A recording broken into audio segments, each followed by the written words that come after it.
I really wish that I had known these things 40 years ago. I wouldn't have been so easily manipulated by people for pretty much my entire life. I could have had the upper hand with that narcissistic boss. Today I'm helping you become an expert on toxic behavior so that you can immediately spot their abuse and stop it cold with just one sentence. And this is important because we live in a world of selfish people who are pretty much out for themselves. You know, they see your kindness as weakness. And you come along with your big heart wanting to help, and then they treat you like garbage. So the funny thing about that is, you know, once you know these things, once you find their playbook and you figure it out, they don't try to mess with you anymore. You know, they know that you're not going to tolerate their crap. So it's very powerful. Powerful to know these things that I'm going to share with you. So the number one goal of your enemy is control, and he or she will do that in a variety of ways. Manipulation is one of them. Emotional, psychological manipulation. They're actually serious forms of abuse that can damage your sense of self, crush your spirit. It can slowly erode your sense of reality. And this abuse can leave you second-guessing yourself. It can erode your confidence, and you know, you start to feel inadequate, maybe even worthless when this goes on and on. And all this can very seriously affect your mental health. I've experienced this. When someone makes rude comments that are meant to cut you down, when you give your best and get the worst in return, when someone treats your presence with hatred, you are dealing with a toxic person. You know, no one who claims to love you should ever create division between you and people close to you. They want to isolate you so they can beat you down more and control you more easily. When you feel like you're walking on eggshells and afraid that something you say might set someone off, that person is toxic. When someone truly loves you, they will not say things to you that make you feel small and insignificant. They won't twist the truth. They won't compare you to other people and say, why can't you be more like her? I've heard that one. They won't take without giving. True love does not demand time, attention, affection, and loyalty and then give nothing in return. True love does not make their needs more important than yours. True love does not make their pain more important than yours. True love does not invalidate your feelings, belittle your choices, dismiss your emotions, or undermine your opinions. True love does not present their perspective as the only valid one and then refuse to listen to your reasoning. Love listens. Hate attacks and talks over people. Have you ever had someone approach you with their pretend concern, wanting to give you advice, claiming that they're trying to help, and then you soon feel like you're being manipulated more than helped? That person is toxic. Have you ever had a conversation with someone who makes you so uncomfortable that you want to walk away? There's a reason you feel uncomfortable. Your spirit is telling you that that person is toxic. So trust that feeling. When a person's presence feels uncomfortable or suffocating and you always feel tense around them, that's a red flag. Intimidation is a form of manipulation. You know, when someone displays hateful facial expressions, unwelcoming body language, cold responses like one-word answers, shoulder shrugs, no response at all, or maybe just a blank, unfriendly stare, or an answer that makes you feel like they're looking down on you, or they're trying to make you feel stupid. Trust the way that those actions are landing in your heart, because you're not imagining things. They're trying to set you off balance. They're trying to freak you out. It's emotional abuse through intimidation. They want you scared. They want you walking on eggshells. They're playing with your emotions. It's a control tactic. They want you to feel like they have the upper hand, like they are superior and you are not worthy of respect. They are intentionally demeaning you through intimidation. And then there's lying, is a form of manipulation. You know, whenever someone can lie to rescue them from being exposed or get them off the hook or even make you feel that you're in the wrong, a toxic person will never hesitate to lie when that lie serves them well. Let's talk about guilt trips. You know, when someone takes you on a guilt trip, their goal is your self-doubt. They want to make you feel guilty for being upset in the first place.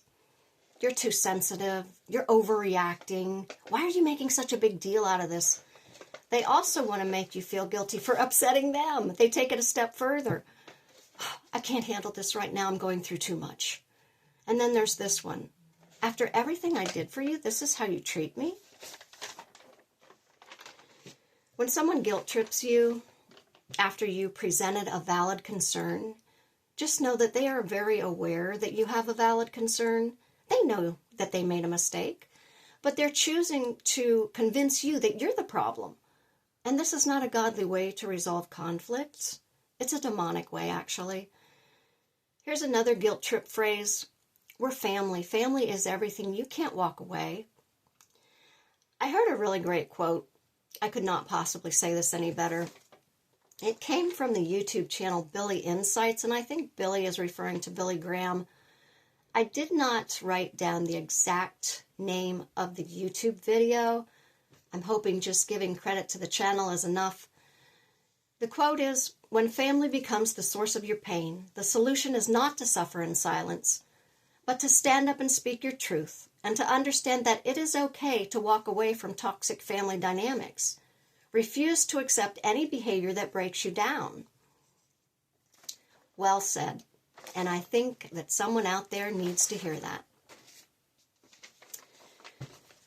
So, I do this often. I lose my place. Oh, gaslighting. Yeah, that's the next thing I want to say.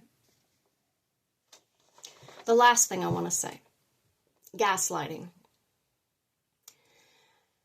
I made a video titled "Don't Gaslight Me, I Know My Reality." And I put that video as my end screen so you can click on it as I wrap this up. Gaslighting is when someone tries to twist reality so that you end up confused and second-guessing yourself. I'm going to give you 4 classic gaslighting phrases and how you can respond. And this is from psychologytoday.com. It is an article titled 4 Gaslighting Phrases That Can Break You, Stop Them Cold. What's crazy about this is I have heard every single one of these myself. So these are definitely classic gaslighting phrases. 4 of the most common ones that you'll hear. I already mentioned the first one, and that is, "You're too sensitive." When someone tells you this, the gaslighter wants to downplay their mistakes and hurtful actions and make your emotions the problem. So how do you respond? Very simple. I have a right to my feelings. Now, I tend to go into more detail when I have a response, so this is my own addition. This is not in the article. I'd say, well, you may not think that what you did was wrong or hurtful, but it landed in my heart that way, and my emotions deserve respect. Number 2, that didn't happen. Now, there are a lot of ways you could say this. I don't know what you're talking about. You're imagining things. In this case, the gaslighter wants to deny your experiences or tell you that they saw nothing wrong with it. They want to rewrite history and convince you that you're crazy or convince you that, your memory isn't what it should be. The response, I clearly remember what happened and what was said. I know what I experienced. Number 3, everyone agrees with me. In this case, the gaslighter wants to isolate you by making you feel like no one's on your side. Your response, well, I won't assume that everyone agrees with you until I hear it directly from them. I'm talking about my feelings right now, and my feelings matter. Number 4, you're overthinking this.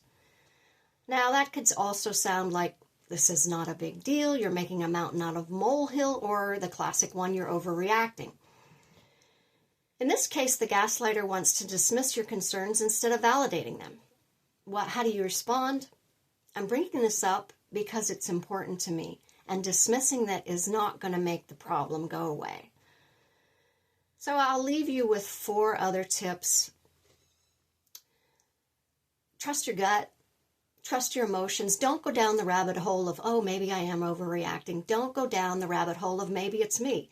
If something lands in your heart in a hurtful way, you're not the problem. Number 2, keep records. And you do that to stay grounded in reality. Write down everything exactly as it happened, exactly what was said. This is really beneficial, especially if it's a workplace issue and the situation is taken to a higher up. You have documentation to defend yourself, which is going to serve you very well. Number 3, set firm boundaries. You don't have to tolerate abuse. Stay away from repeat offenders. Sometimes silence is the best decision you can make. It's the best response. Silence can be very powerful. Just protect your peace and guard your heart, and whatever you have to do, do it. You don't have to answer the text. You don't have to answer the phone call. You don't have to go to the gathering. Guard your heart, protect your peace, whatever it takes.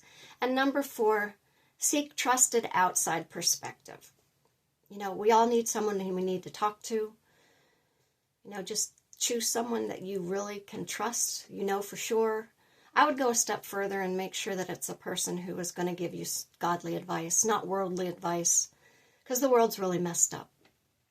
So I hope this helped you to, spot toxic behavior. It's everywhere. You're not going to get through life without coming across someone who wants to mistreat you, abuse you. You're just not. So thanks for listening. I appreciate you. I appreciate all my subscribers. I continue to pray for all of you. Share this video with someone who might get something out of it.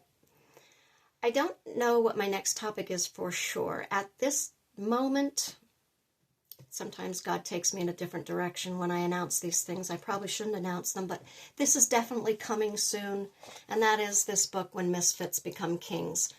I look at 2 different types of books on this channel. One is best-selling Christian nonfiction, and the other is Christian nonfiction with titles that really intrigue me. And this one really jumped out at me.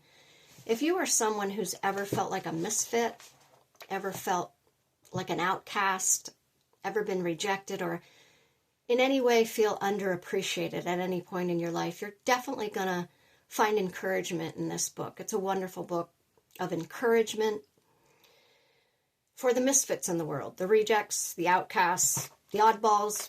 There are all kinds of words which I'm going to run down when I look at this book. So I hope you'll come back for that. Thanks again for listening. I love you all.